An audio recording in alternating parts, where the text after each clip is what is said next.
এই আমি আজকে করব কাতলা মাছের ঝোল। এই জন্য আমি মাছটা ভালো করে ধুয়ে পরিষ্কার করে নুন মাখিয়ে রেখেছিলাম। এবার আমি হলুদ দিয়ে মাছটা ভেজে নেব, হলুদ মাখিয়ে। কড়াইতে তেল বসিয়ে দিয়েছি, তেল গরম হয়ে গেছে।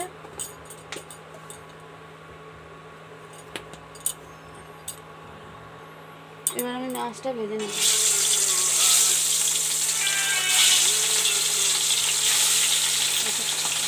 আলাদা এরকম হচ্ছে কেন? আমার মাছ ভাজা হয়ে গেছে, মাছটা তুলে নিচ্ছি।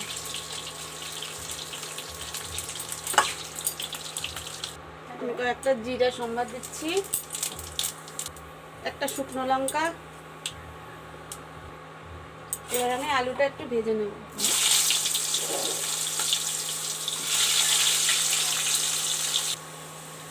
এবার আমি পেঁয়াজ কালিটা দিয়ে দেবো। পেঁয়াজ কালিটা একটু ভাজা ভাজা করে নেব।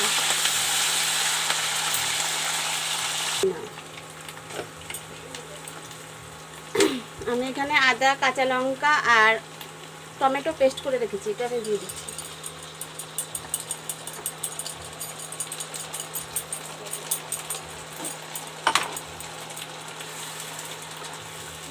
মশলাটা একটুখানি কষিয়ে নিই।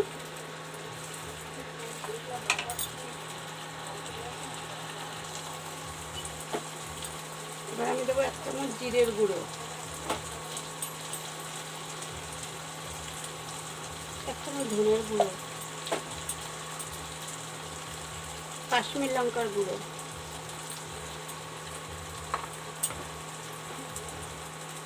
হলুদ দিয়ে ভালো করে মশলাটা কষিয়ে নেব।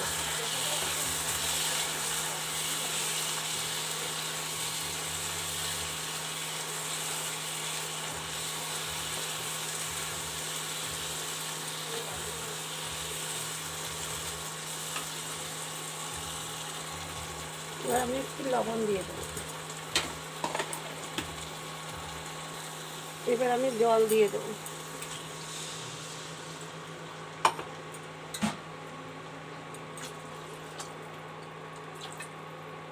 ঝোলটা ফুটে উঠলে তারপরে মাছটা দিয়ে দেবো। 10 মিনিট ঢাকা দিয়ে রাখবো আমি।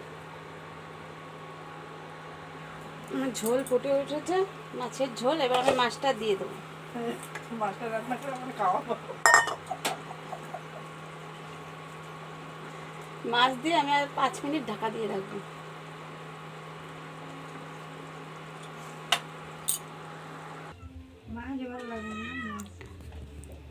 এই দেখুন বন্ধুরা, আমার পেঁয়াজ কালিতে কাতলা মাছ, আলু পেঁয়াজ কালিতে কাতলা মাছ রেডি। আপনারা এইভাবে বাড়িতে বানিয়ে খেয়ে দেখবেন কীরকম লাগলো।